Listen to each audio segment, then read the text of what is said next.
Orient bell tiles studio से आप देख रहे हैं एबीपी न्यूज। न इधर न उधर, हर खबर की पूरी खबर, न लाग लपेट न खबरों में खोट। आप देख रहे हैं एबीपी रिपोर्ट। नमस्कार, मैं हूं अवधेश और एबीपी रिपोर्ट की शुरुआत करते हैं उन 4 अहम खबरों के साथ जिनके बारे में हम आपको विस्तार से जानकारी देंगे। तो पहली बड़ी खबर है, वेनेजुएला संकट के बीच फ्लोरिडा में एलॉन मस्क के साथ जश्न मनाते दिखे ट्रंप। उपराष्ट्रपति डेल्सी रोड्रिग्स बनी वेनेजुएला की अंतरिम राष्ट्रपति और दुनिया के कई देशों ने मादुरो की गिरफ्तारी का विरोध किया है। दूसरी बड़ी खबर यह है कि क्रिकेटर मुस्तफिजुर रहमान को आईपीएल से हटाए जाने के बाद बांग्लादेश क्रिकेट बोर्ड का बड़ा फैसला आया है। टी20 वर्ल्ड कप के लिए भारत टीम नहीं आएगी और मैच का वेन्यू श्रीलंका शिफ्ट करने की अपील की गई है। तीसरी अहम खबर यह है कि बीएमसी चुनाव के लिए उद्धव और राज ठाकरे का साझा घोषणा पत्र जारी हो गया है। शिव शक्ति वचननामा दिया गया है। फडणवीस बोले बीएमसी का मेयर बुर्के वाली नहीं बल्कि हिंदू, मराठी और महायुति का उम्मीदवार होगा। और चौथी अहम खबर यह है कि उत्तराखंड के अंकिता भंडारी हत्याकांड की सीबीआई जांच की मांग तेज हो गई है। देहरादून समेत कई जगहों पर कांग्रेस ने विरोध प्रदर्शन किया है। 2022 में ऋषिकेश के एक रिजॉर्ट में अंकिता की हत्या हुई थी।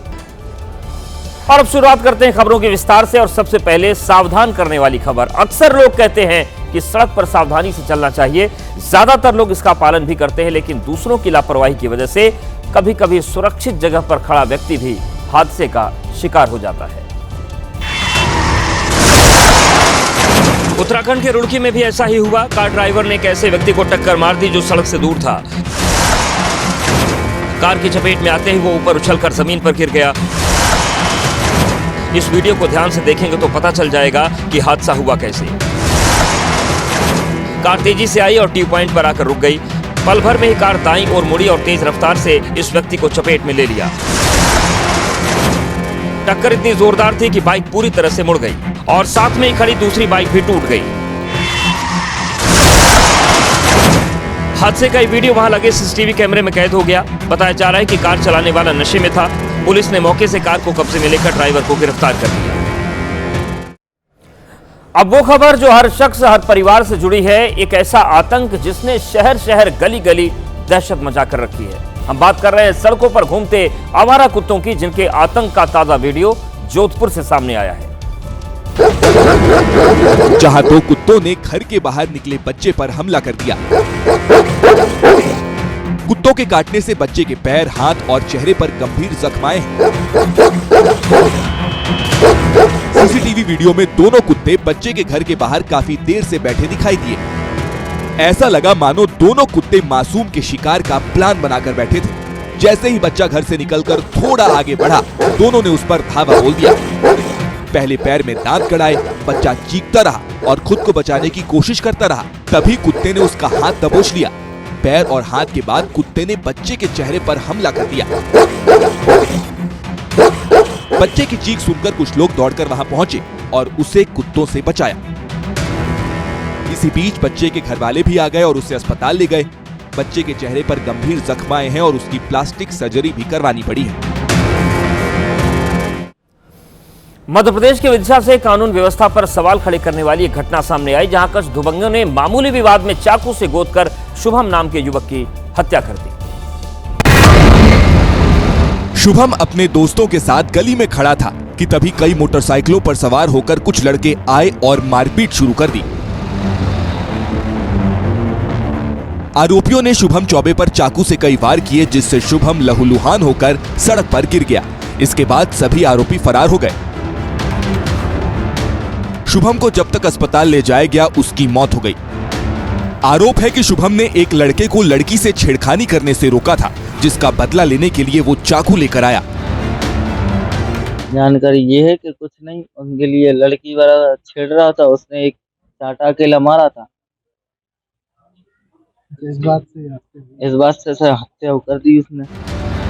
शुभम की मौत पर तनाव है, तो वहीं पुलिस ने परिजनों की तहरीर पर आरोपियों की धरपकड़ शुरू कर दी है।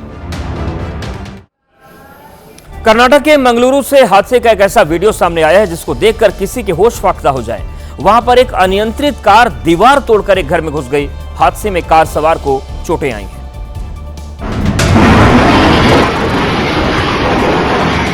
ये किसी फिल्म का स्टंट सीन नहीं, चलती कार ने ऐसे मचा दिया हाहाकार। आप सोच रहे होंगे कि भला ऐसे कैसे ड्राइवर ने कार चलाई होगी जो कार यहाँ पहुंच गई। तो इसकी वजह है चलती कार का टायर फटना। टायर फटा और कार अनियंत्रित होकर दीवार तोड़कर नीचे एक घर में फुटबॉल की तरह पहुंच गई। जैसे ही कार नीचे गिरी, लोग मदद के लिए पहुंचे। पलटी हुई कार को सीधा किया गया। चमत्कारिक तौर पर कार सवार लोगों को मामूली चोट ही आई है। केरल के त्रिशूर में उस वक्त अफरा तफरी मच गई जब रेलवे स्टेशन की पार्किंग में आग लग गई। रेलवे स्टेशन के एंट्री गेट के सामने लगी इस आग में सैकड़ों बाइक जलकर खाक हो गईं। आग ऐसी लगी जिसने देखा उसके पैरों तले जमीन खिसक गई। आग की तेज लपटें और धुएं ने पूरे इलाके को घेर लिया। कई किलोमीटर दूर तक काले धुएं ने घुसपैठ कर ली। आग सुबह करीब 6:30 बजे लगी। फायर ब्रिगेड की टीम मौके पर पहुंची और आग बुझाने की कोशिशें शुरू हुई। जहां आग लगी थी वहां इंजन भी खड़ा था। इंजन तो बच गया, लेकिन पार्किंग में खड़ी सैकड़ों बाइक को नहीं बचाया जा सका। आग बुझने के बाद की तस्वीरें देखिए। 10, 20, 30, 40 नहीं, 600 से अधिक बाइक जलकर कबाड़ बन गई। पार्किंग में इतनी भीषण आग कैसे लगी, इसकी जांच जारी है। ओडिशा के ढेंकानाल इलाके में उस वक्त बड़ा हादसा हो गया जब एक पत्थरों की खदान में धमाके की वजह से 4 मजदूरों की जान चली गई। पुलिस के मुताबिक यह हादसा शनिवार शाम को हुआ। जब गोपालपुर गांव के पास बनी खदान में कुछ मजदूर ड्रिलिंग और पत्थर निकालने का काम कर रहे थे। इसी दौरान विस्फोट से पत्थर की खदान में चट्टानों का एक बड़ा हिस्सा गिर गया। खदान के धमाके के बाद जो पत्थर टूटकर नीचे गिरे, उसी में कई मजदूर दब गए। कुछ की मौके पर ही मौत हो गई, जबकि कुछ बुरी तरह से फंस गए। लोकल मीडिया रिपोर्ट्स के मुताबिक हादसे में कई मजदूरों की मौत हो गई है, जबकि कुछ को रेस्क्यू ऑपरेशन कर निकाल लिया गया है। दावा तो ये भी किया जा रहा है कि खदान के पास विस्फोट करने की परमिशन नहीं थी, वो भी तब जब पट्टा धारक को पहले ही खदान बंद करने का निर्देश जिला प्रशासन की तरफ से दे दिया गया था। छत्तीसगढ़ की राजधानी रायपुर के मैग्नेटो मॉल में क्रिसमस की सजावट पर तोड़फोड़ करने वाले बजरंग दल के कार्यकर्ता जेल से छूटे तो उनका हीरो जैसा वेलकम किया गया। वहीं फतेहपुर में भी मजार तोड़ने वाले नरेंद्र हिंदू का ऐसे स्वागत किया गया जैसे देश के लिए वो मेडल जीत कर लाया हो। रायपुर में क्रिसमस की सजावट पर तोड़फोड़ करने वाले आरोपियों का ऐसा स्वागत हुआ जैसे कोई नायक हो। बजरंग दल के कार्यकर्ता ढोल नगाड़ों के साथ आतिशबाजी करते हुए आरोपियों को जेल से घर लेकर पहुंचे, जहां उनकी आरती उतारी गई।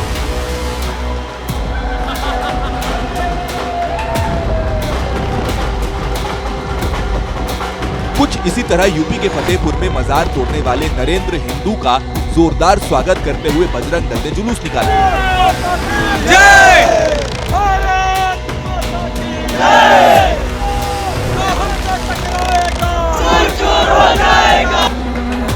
नरेंद्र हिंदू के जेल से छूटने के बाद बजरंग दल के कार्यकर्ताओं ने तांबेश्वर मंदिर में पूजा अर्चना की।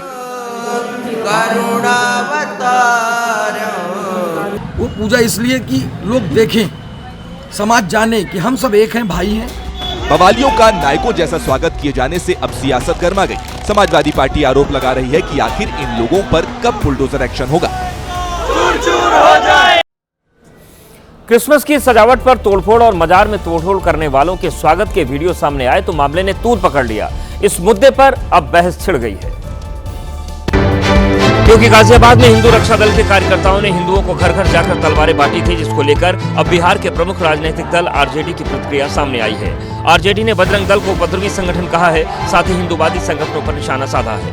बजरंग दल तो इसी के लिए जाना जाता है, एक और तोड़फोड़ करता है, दूसरे धर्म के लोगों को अपमानित करना है, इससे ज्यादा इनका कोई पहचान नहीं है। वहीं कांग्रेस नेता राशिद अल्वी ने तो यहां तक दावा किया कि बजरंग दल सत्ता के संरक्षण में है। जब तक देश के प्रधानमंत्री नरेंद्र मोदी रहेंगे, उत्तर प्रदेश के मुख्यमंत्री योगी आदित्यनाथ रहेंगे, इस तरीके के वाकयात को रोका नहीं जा सकता है। विपक्षी दलों की मांग है कि उपद्रव करने वालों को हीरो नहीं बनाया जाए, बल्कि इसके खिलाफ कठोर कार्रवाई करनी चाहिए।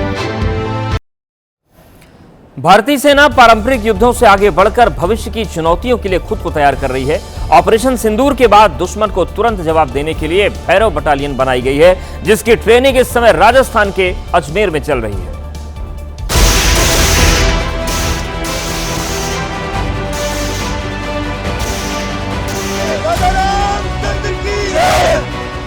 भैरव बटालियन के जवानों को चीन और पाकिस्तान की सीमा पर त्वरित ऑपरेशन के लिए तैयार किया जा रहा है। कमांडो को इस तरह युद्ध कौशल की ट्रेनिंग दी जा रही है कि जब तक दुश्मन बंदूक उठाएगा, भारतीय सेना के भैरव उसे भून डालेंगे। जवानों में जोश है, जज्बा है और देशभक्ति तो इनके रग रग में है, यानी कि सेना के भैरवों से आतंकियों का बचना तो अब नामुमकिन है। हम समझते हैं कि ट्रेनिंग जो है वो एक कंटिन्यूअस प्रोसेस है, बट आज भी ये बटालियन किसी भी दिए गए टास्क के लिए पूरी तरह तैयार है। भैरव बटालियन की खास बात यह है कि ये बटालियन सामान्य पैदल सेना जैसी नहीं है, जबकि भैरव बटालियन के पास एयर डिफेंस, तोपखाना और सभी आधुनिक हथियार हैं। नोएडा के सेक्टर 104 में स्थित हाई राइज सोसाइटी में इंडियन ऑयल के कार्यकारी निदेशक अनिल गर्ग ने 17वीं मंजिल से कूदकर अपनी जान दे दी। इस घटना ने पूरे इलाके में सनसनी फैला दी है। पहले कहा जा रहा था कि मोबाइल में ठीक से सिग्नल न मिलने के कारण इंडियन ऑयल कॉर्पोरेशन के सीनियर अधिकारी अजय गर्ग बालकनी पर लटक कर बात कर रहे थे, जिससे वो नीचे गिर गए और उनकी मौत हो गई। लेकिन पुलिस ने जांच पड़ताल की तो पुलिस को अहम सुराग हाथ लगे। बताया जा रहा है कि पुलिस को घटनास्थल से एक सुसाइड नोट मिला है, जिसमें अनिल गर्ग ने अपने जीवन में चल रहे मानसिक तनाव का जिक्र किया है। फिलहाल पुलिस सुसाइड नोट को जांच का प्रमुख आधार बनाकर मामले की पड़ताल कर रही है। वहीं हत्या के एंगल से भी पुलिस जांच को आगे बढ़ा रही है। अगर आप अक्सर हवाई यात्रा करते हैं तो फिर इस खबर को आप ध्यान से देखिएगा, क्योंकि डीजीसीए यानी कि directorate general of civil aviation flight में पावर बैंक के डिजिटल उपकरणों को चार्ज करने पर रोक लगा दी है। डीजीसीए के नए नियम के मुताबिक अब यात्री फ्लाइट में पावर बैंक का इस्तेमाल नहीं कर सकेंगे, यानी कि यात्री पावर बैंक से अपने मोबाइल, लैपटॉप या फिर स्मार्टफोन को चार्ज नहीं कर पाएंगे। हालांकि यात्रियों के पावर बैंक रखने पर रोक नहीं लगाई गई है, लेकिन डीजीसीए ने यह साफ कर दिया है कि यात्री पावर बैंक या फिर एक्स्ट्रा बैटरी सिर्फ हैंड बैगेज में ही रख सकते हैं। डीजीसीए के मुताबिक यात्री ओवरहेड बिन में रखे बैग में भी पावर बैंक नहीं रख सकते। लिथियम आयन बैटरी की वजह से आग लगने के खतरे को देखते हुए डीजीसीए ने यह फैसला लिया है। बीते कुछ महीने में उड़ान के दौरान पावर बैंक में आग लगने की कई घटनाएं हो चुकी हैं। डीजीसीए ने कहा है कि क्रू मेंबर्स को बैटरी में आग की घटनाओं से निपटने की विशेष ट्रेनिंग भी दी जाएगी, ताकि विमान यात्रियों की सुरक्षा बनी रहे। अब बात करते हैं मोक्ष नगरी वाराणसी की, जहां पर आज से नेशनल वॉलीबॉल चैंपियनशिप की शुरुआत हो गई है। कार्यक्रम का उद्घाटन प्रधानमंत्री नरेंद्र मोदी ने वर्चुअली किया। मुकाबले 11 जनवरी तक चलेंगे। इस दौरान मुख्यमंत्री योगी आदित्यनाथ का अनोखा अंदाज भी लोगों को देखने को मिला। सीएम योगी मैदान में वॉलीबॉल का लुत्फ उठाते हुए नजर आए। दरअसल जब मैच शुरू हो रहा था, सीएम योगी खिलाड़ियों की हौसला अफजाई के लिए खुद मैदान पर उतर आए और वॉलीबॉल पर हाथ आजमाए। नेशनल वॉलीबॉल चैंपियनशिप में 1200 खिलाड़ी हिस्सा ले रहे हैं, जिसमें 28 महिला टीम और 30 पुरुषों की टीम शामिल है। उत्तराखंड के रुड़की में देर रात एक तेज रफ्तार कार गंग नहर में गिर गई। दोनों दोस्त देर रात काम खत्म करके अपने घर लौट रहे थे, तभी यह हादसा हो गया। रफ्तार इतनी ज्यादा थी कि ड्राइवर कार पर काबू नहीं कर पाया और हादसा हो गया। हादसा इतना भीषण था कि कार रेलिंग तोड़कर गंग नहर में समा गई और दोनों की मौके पर ही मौत हो गई। कार का आधा हिस्सा गंग नहर में था और आधा बाहर चमक रहा था। बाद में कड़ी मशक्कत के बाद क्रेन की मदद से कार को बाहर निकाला गया। वहीं दोनों युवकों की मौके पर ही मौत हो चुकी थी। दोनों दोस्त सिडकुल की फैक्ट्री में काम करते थे और वहां से रात के समय मेरठ जा रहे थे। दिल्ली में अकेले रह रहे बुजुर्गों की सुरक्षा पर एक बार फिर से गंभीर सवाल खड़े हो गए हैं। मामला शाहदरा का है, जहां पर एक बुजुर्ग दंपत्ति की घर में घुसकर बदमाशों ने हत्या कर दी। वारदात की सूचना मिलते ही पुलिस मौके पर पहुंची और मौकाए वारदात से अहम सबूत जुटाए। पुलिस को मकान की तीसरी मंजिल पर 2 अलग-अलग कमरों में 2 शव मिले। मृतकों की पहचान प्रवेश बंसल और वीरेंद्र कुमार बंसल के रूप में हुई है। पुलिस के मुताबिक वीरेंद्र कुमार बंसल के चेहरे पर चोट के निशान पाए गए हैं। पुलिस अब लूट के एंगल से भी मामले की जांच कर रही है। जब हमारी टीम्स यहाँ पहुंची, पता चला कि इनकी मौत ऑलरेडी हो चुकी है, तो अब हमारी टीम्स हर एंगल से इसकी जांच कर रही है। वीरेंद्र कुमार बंसल एक रिटायर्ड शिक्षक थे, जबकि प्रवेश बंसल गृहिणी थी। फिलहाल पुलिस आसपास के लोगों से पूछताछ कर रही है और घर में लगे सीसीटीवी की भी जांच कर रही है। महाराष्ट्र के हिंगोली में कुछ बदमाशों ने एक मेडिकल कॉलेज के छात्र को दिन दहाड़े चाकू मारकर घायल कर दिया। इस हमले में छात्र गंभीर रूप से घायल हुआ, जिसे इलाज के लिए अस्पताल में भर्ती करा दिया गया है। घटना शनिवार शाम करीब 5:30 बजे की है। तीनों बदमाश आए और युवक को सड़क पर सरेआम दबोच लिया। इस बीच एक बदमाश युवक पर मुक्के और लात बरसाते रहा, जबकि दूसरा उस पर चाकू से वार करना चाहता था। कई बार मिन्नतें करने पर भी इन बदमाशों ने छात्र को नहीं छोड़ा, क्योंकि इनके सिर पर तो जैसे जान लेने का जुनून सवार था। दिन दहाड़े कानून को ठेंगा दिखाकर ये बदमाश मौके से फरार हो गए। इधर हट्टा पुलिस ने मामले की गंभीरता को देखते हुए तीनों आरोपियों के खिलाफ हत्या की कोशिश का मुकदमा दर्ज कर तलाश शुरू कर दी है। और अब चलिए बात करते हैं मुंबई बीएमसी की। मुंबई का महापौर कौन बनेगा, इसका जवाब चुनाव के बाद मिलेगा, लेकिन असर पहले ही राजनीतिक दल बीएमसी चुनाव में बुर्का, मराठी और हिंदू मुस्लिम का नैरेटिव सेट करने में जुटे हुए हैं। शिवसेना, उद्धव गुट और ओवैसी की पार्टी के बीच शुरू हुआ सियासी विवाद अब नया मोड़ लेता हुआ दिख रहा है। इस कंट्रोवर्सी में महाराष्ट्र के मुख्यमंत्री देवेंद्र फडणवीस की एंट्री हो गई है। पण परवा वारिस पठाण बोलून गेले, मुंबई में बुरखेवाली मेयर बनेगी।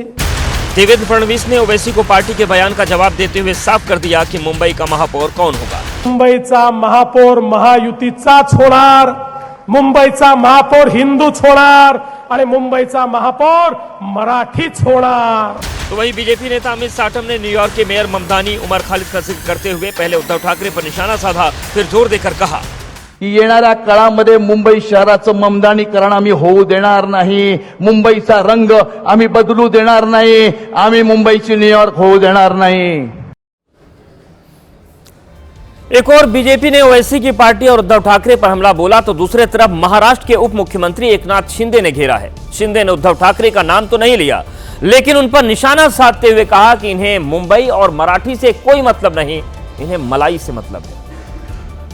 बकासुराच्या तावडीतून मुंबई बाहेर काढायची आहे ना, कोणी बकासूर होता, त्यासाठी शिवसेना भाजपा महायुतीचा बलभीम सज्ज झालेला आहे।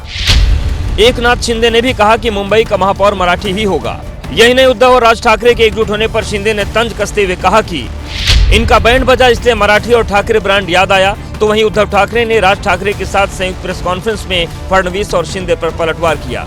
मुंबईचा महापौर हा मराठीच होणार, आतापर्यंत हा मराठी शिवसेनेने महापौर केलेला आहे। उद्धव ने यह भी कहा कि न्यूयॉर्क में मेयर ममदानी का मुंबई से कोई लेना देना नहीं है। इस मुद्दे पर कांग्रेस ने भी बीजेपी को घेरा। आप क्यों न्यूयॉर्क बनाओगे, आप क्यों बीजिंग बनाओगे, क्यों बैंकॉक बनाओगे? आप तो सोमालिया का भूख से त्रस्त, कानून व्यवस्था ध्वस्त ऐसा मोगादिशु बनाओगे ना। आंध्र प्रदेश और तमिलनाडु के कई शहरों में जलीकट्टू का त्योहार शुरू हो गया है। इस दौरान पवित्र बैलों को छूने के चक्कर में कई श्रद्धालु घायल हो गए। आंध्र प्रदेश के तिरुपति में मंदिर के बाहर बैलों को छूने और उन्हें पकड़ने के लिए श्रद्धालुओं में होड़ मची हुई थी।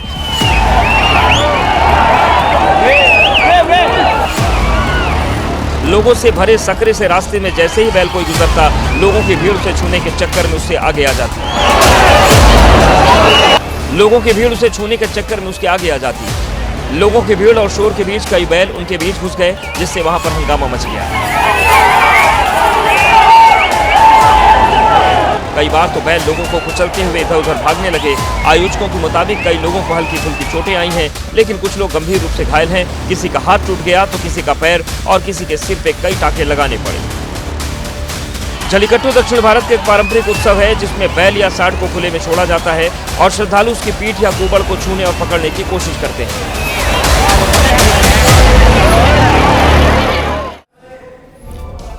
तमिलनाडु के कल्लकुर्ची जिले में उस वक्त हड़कंप मच गया जब एक टोलकर्मी ट्रक की चपेट में आ गया। ट्रक ने टोलकर्मी को कुचल दिया, जिससे उसकी मौत हो गई। कल्लकुरुची जिले के उलंदुरपेट टोल प्लाजा पर यह हादसा हुआ। टोलकर्मी खराब फास्टैग सिस्टम की जांच कर रहा था, तभी ट्रक ड्राइवर ने ट्रक आगे बढ़ा दिया। ट्रक में दबकर 38 साल के टोलकर्मी सत्यमूर्ति की मौत हो गई। घटना के बाद टोल प्लाजा पर मातम मच गया। टोलकर्मी के परिजन सत्यमूर्ति की मौत पर बिलख बिलख कर रोने लगे। वहीं पुलिस ने ट्रक को कब्जे में लेकर हादसे की जांच शुरू कर दी है। हैदराबाद के रामपल्ली एक्स रोड्स इलाके में उस वक्त हड़कंप मच गया जब दो बदमाश लूट के इरादे से एक ज्वेलरी शॉप में घुस गए। बदमाश अपने साथ कुल्हाड़ी और तमंचा लेकर पहुंचे थे। ज्वेलरी शोरूम का मालिक जब ग्राहकों को गहने दिखा रहा था तभी मुंह को ढके बदमाश शोरूम में दाखिल हुए। दुकान में घुसते ही एक बदमाश ने कुल्हाड़ी निकाली और दुकानदार पर हमला कर दिया, जबकि दूसरा बदमाश ग्राहकों को धमकाने के बाद दुकान मालिक के बेटे के पास बंदूक लेकर दौड़ा, जिससे वो चीखने चिल्लाने लगा। मौका देखकर ज्वेलरी खरीदने आए दोनों ग्राहक भाग गए, लेकिन इसके बाद एक बदमाश काउंटर को लांघकर अंदर घुस गया और दुकानदार से मारपीट शुरू कर दी, जबकि दूसरा बदमाश शोरूम में रखे गहने लूटने लगा। बदमाश जब तक दुकानदार को कुल्हाड़ी के नोक पर दबाए था तब तक दूसरे बदमाश ने फटाफट एक झोले में गहने और कैश भरे और भागने लगा, लेकिन जब दुकानदार ने दूसरे बदमाश के पैर पकड़ लिए तो झोला लेकर भाग रहे बदमाश ने उसे छुड़ाने के लिए दुकानदार के बेटे पर बंदूक तान दी। इसके बाद एक बदमाश दुकानदार को धमकी देने लगा कि अगर उसने उन्हें नहीं जाने दिया तो उसके बेटे को मार देंगे, लेकिन बदमाशों की इस धमकी से दुकानदार नहीं डरा। काफी रस्साकसी के बाद जब दुकानदार ने बदमाश को पकड़े रखा तो दूसरा बदमाश दौड़ते हुए आया और दुकानदार पर कुल्हाड़ी से कई वार किए। कुल्हाड़ी के वार से दुकानदार लहूलुहान हो गया, जमीन पर गिर गया, लेकिन उसने बदमाशों को जाने नहीं दिया। किसी तरह बदमाश छुड़ाकर भागा तो दुकानदार ने दुकान के बाहर जाकर भी बदमाशों को पकड़ लिया। लुटेरे काफी कोशिश करते रहे लेकिन छुड़ा नहीं पाए। आखिरकार दुकानदार ने बैग छीन लिया और लुटेरों को खाली हाथ वहां से भागना पड़ा। लुटेरों के साथ हुई मारपीट से दुकानदार घायल है। वहीं सीसीटीवी के आधार पर पुलिस लुटेरों की तलाश में जुटी है। इसी साल 7 फरवरी से T20 वर्ल्ड कप शुरू होने वाला है, जिसकी मेजबानी भारत और श्रीलंका संयुक्त रूप से कर रहे हैं। लेकिन भारत से बढ़ते तनाव के बीच बांग्लादेश ने ऐलान किया है कि उसकी टीम T20 विश्व कप के लिए भारत नहीं आएगी। बांग्लादेश की अंतरिम सरकार में युवा और खेल सलाहकार आसिफ नजरुल ने इसकी पुष्टि कर दी है। बांग्लादेश क्रिकेट बोर्ड यानी कि बीसीबी की बैठक में टीम को भारत नहीं भेजने पर फैसला हुआ है। बीसीबी अब आईसीसी से अपील करेगी कि वो भारत से खेले जाने वाले सभी मैचों को श्रीलंका में शिफ्ट कर दे। बीसीबी ने यह फैसला बांग्लादेशी तेज गेंदबाज मुस्तफिजुर रहमान को आईपीएल से बाहर किए जाने के बाद लिया है।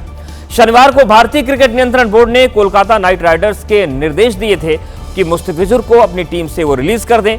कोलकाता नाइट राइडर्स ने मुस्तफिजुर को रहमान को आईपीएल की मिनी नीलामी के दौरान 9 करोड़ 20 लाख रुपए में खरीदा था, जिसके बाद भारत के कुछ धार्मिक संगठन और राजनीतिक दलों ने बांग्लादेशी खिलाड़ी के आईपीएल में खेलने पर सवाल खड़े कर दिए थे। अब उसी का जवाब बांग्लादेश देने की कोशिश कर रहा है और कह रहा है कि हम भारत में अपने खिलाड़ियों को नहीं भेजेंगे। देश में बन रहे दबाव के बाद बीसीसीआई ने मुस्तफिजुर रहमान को आईपीएल खेलने से रोक दिया, लेकिन कथावाचक अनिरुद्धाचार्य अभी भी शाहरुख खान पर भड़के हुए हैं और लगातार उन पर आरोप लगा रहे हैं। बांग्लादेशी खिलाड़ियों की नीलामी को आईपीएल में एंट्री भले ही बीसीसीआई ने दी थी, लेकिन अनिरुद्धाचार्य लगातार शाहरुख खान पर हमले कर रहे हैं। भारत से पैसा कमा के आप उन्हें पैसा भेज रहे हैं जो हिंदुओं से घोर नफरत कर रहे हैं, तो क्या इससे ये सिद्ध नहीं होता कि आप भी हिंदुओं से नफरत करते हैं? भारत ने पाकिस्तान के साथ भी क्रिकेट मैच खेला और अब भारत को बांग्लादेश के साथ भी क्रिकेट खेलना है। इस पर भी अनिरुद्धाचार्य को आपत्ति है। अब आप कहेंगे खेल में क्या दोस्त दुश्मन? नहीं जी, खेल में दोस्त दुश्मन देखा जाता है। किसके साथ आप खेल सकते हैं, किसके साथ नहीं खेल सकते। उधर बांग्लादेश ने मुस्तफिजुर को आईपीएल से हटाने को लेकर आईसीसी से दखल की मांग की है। दिल्ली में बदमाश इस कदर बेखौफ हो चुके हैं कि उन्हें न पुलिस का डर है और न ही कानून का। जहांगीरपुरी में चाकूबाजी की सनसनीखेज वारदात हुई, जिसमें 2 युवक बुरी तरीके से घायल हो गए। दिन दहाड़े हुई इस वारदात का वीडियो जिसने भी देखा वो सहम गया।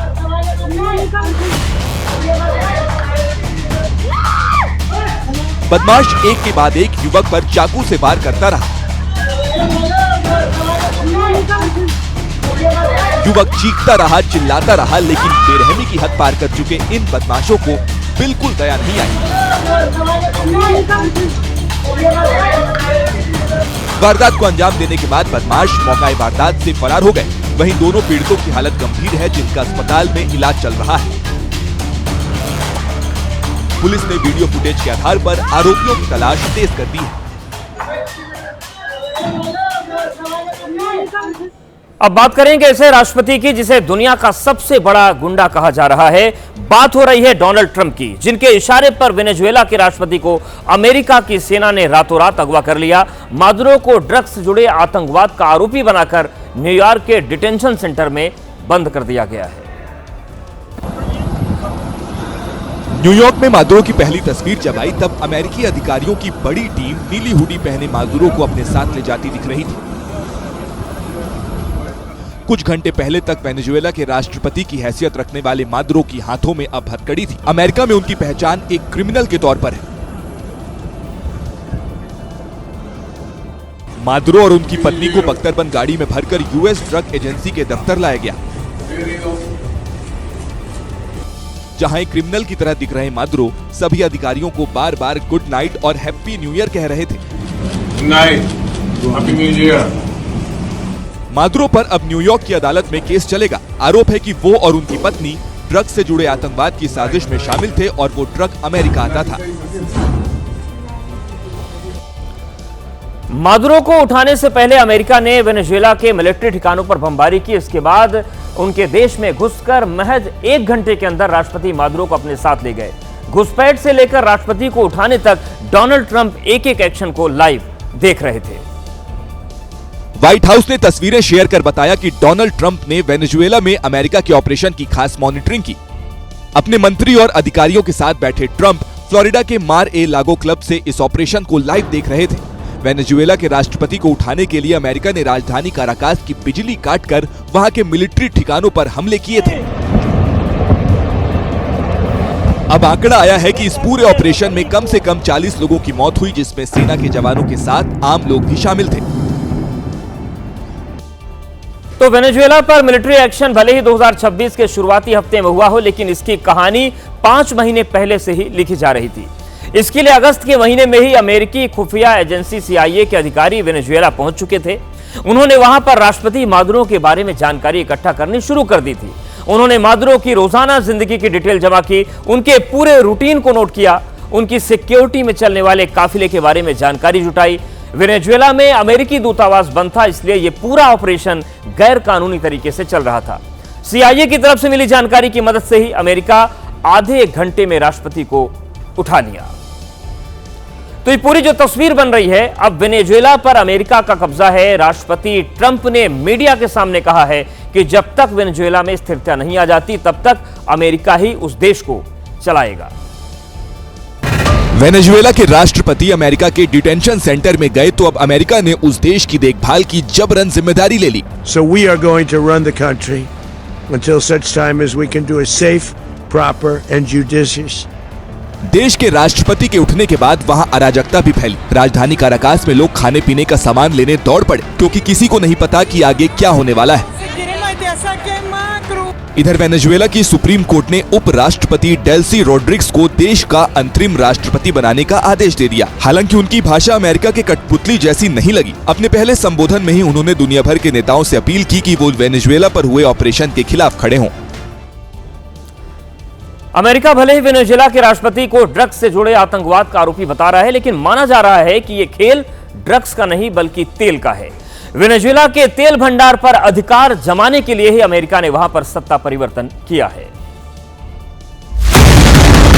इसके लिए सबसे पहले ट्रंप ने वेनेजुएला की ऑयल प्रोडक्शन कैपेसिटी पर सवाल उठाए। As everyone knows, the oil business in Venezuela has been a bust. They were pumping almost nothing by comparison to what they could. इसके बाद दुनिया के सामने ट्रंप ने कहा कि अब वेनेजुएला में अमेरिका की बड़ी तेल कंपनियां जाकर बिजनेस करेंगी। Go in, spend billions of dollars, fix the badly broken infrastructure, the oil infrastructure, and start making money for the country. तेल का खेल खुलने के बाद अमेरिका में विपक्ष ने ट्रंप की नीयत पर सवाल उठाए। कमला हैरिस कह रही हैं कि ये मामला न तो ड्रग्स का है न डेमोक्रेसी का, ये तेल और डोनाल्ड ट्रंप की तानाशाह की भूमिका निभाने की इच्छा का मामला है। मामला जो भी हो, अब ये तय हो गया है कि वेनेजुएला के तेल पर अमेरिका का कब्जा है। आज जब भी हम कच्चे तेल की बात करते हैं तो सऊदी या फिर मिडिल ईस्ट हमारे दिमाग में आते हैं, लेकिन सच ये है कि दुनिया में सबसे ज्यादा तेल वेनेजुएला के पास है। उसके पास 303 अरब बैरल तेल का भंडार है, जबकि दूसरे नंबर पर सऊदी अरब है जिसके पास 267 अरब बैरल तेल है। वेनेजुएला के तेल पर कब्जा होने के बाद अमेरिका उससे अपार पैसे कमा सकता है और सिर्फ तेल ही नहीं, वेनेजुएला के पास सोना, कोयला और बॉक्साइट का भी भंडार है। उसके पास लैटिन अमेरिका के देशों में सबसे ज्यादा सोने का भंडार है। वेनेजुएला पर कब्जे की बड़ी वजह राष्ट्रपति मादुरो की विदेश नीति भी रही। अमेरिका से तनातनी के बीच उन्होंने चीन और रूस से अरबों डॉलर का कर्ज लिया था और उस कर्ज को वो तेल के जरिए ही चुका रहे थे। अब अमेरिका ने सत्ता परिवर्तन करवाकर वेनेजुएला के तेल मार्केट को कंट्रोल कर लिया है। तो ये कहानी है पूरी। अमेरिका की इस हरकत का विरोध करने वालों की भी कमी नहीं है। दुनिया भर के देशों में लोगों ने वेनेजुएला पर हुई अमेरिका की सैन्य कार्रवाई का विरोध किया है। फ्रांस के पेरिस में सैकड़ों लोगों के सामने अमेरिका का झंडा जलाया गया। मैक्सिको में लोगों का गुस्सा अंडे के तौर पर फूटा। प्रदर्शन कर रहे लोग अपने साथ अंडे लेकर गए, जिसको उन्होंने यूएस एम्बेसी की बिल्डिंग में फेंका। अमेरिका से पहले से भिड़ रहे क्यूबा के प्रेसिडेंट ने खुद सड़कों पर उतरकर उसका विरोध किया। इसी तरह लंदन में अमेरिकी दूतावास के बाहर लोगों ने ट्रंप सरकार के खिलाफ नारे लगाए।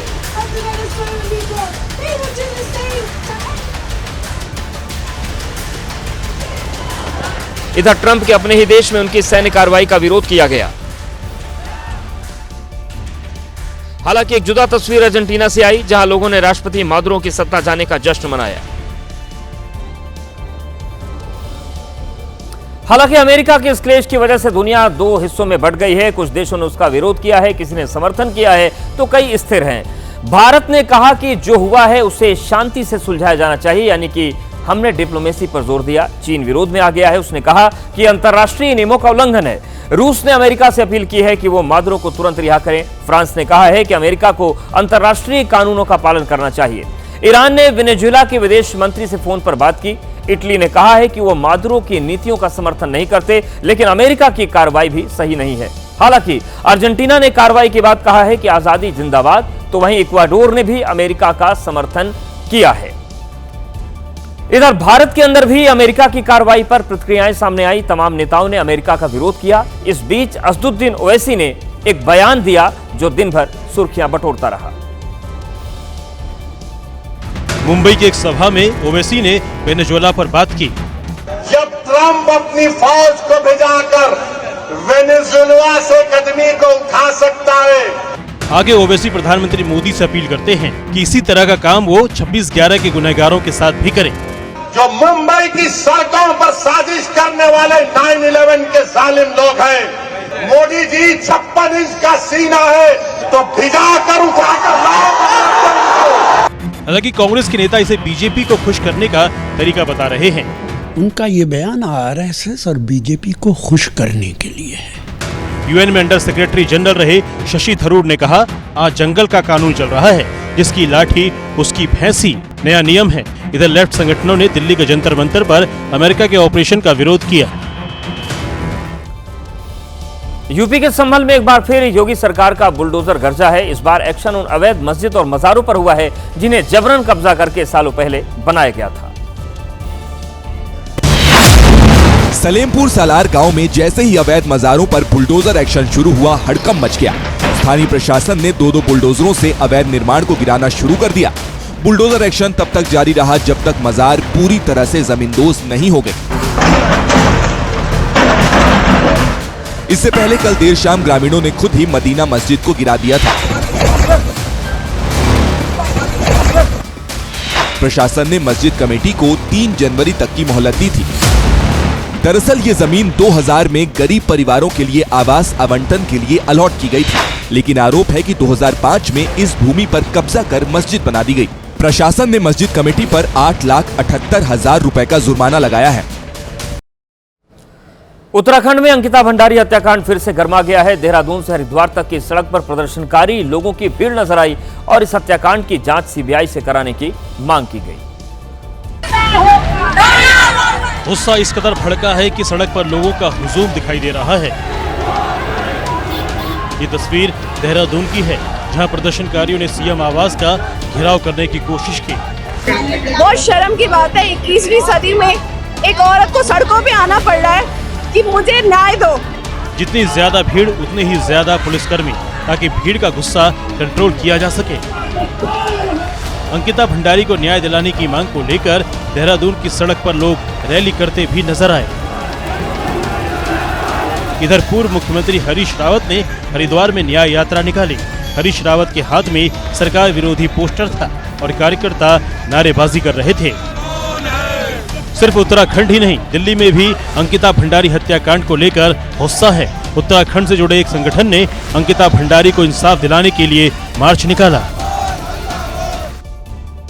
अंकिता भंडारी को न्याय दिलाने के लिए उत्तराखंड में बड़ा आंदोलन शुरू हो गया है, लेकिन जब दिल्ली पहुंचे उत्तराखंड के मुख्यमंत्री पुष्कर सिंह धामी, उनसे सवाल हुआ तो वो चुपचाप वहां से निकल गए।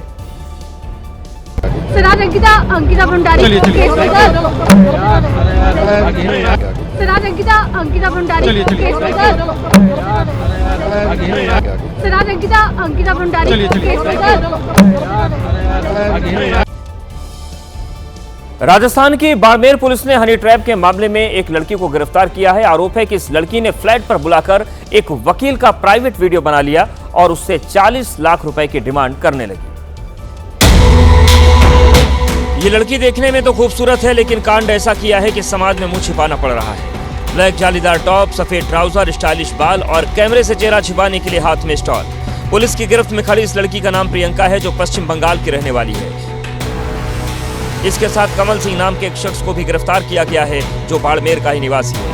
आरोप है कि दोनों ने साजिश के तहत एक वकील को फ्लैट पर बुलाया, इसके बाद वकील का अश्लील वीडियो बनाया और फिर 40 लाख रुपए की डिमांड कर दी।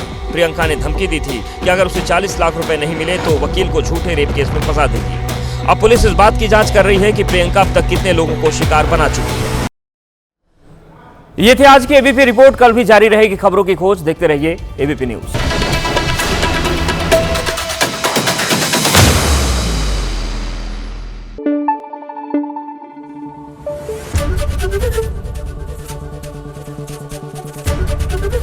एबीपी न्यूज आपको रखे आगे।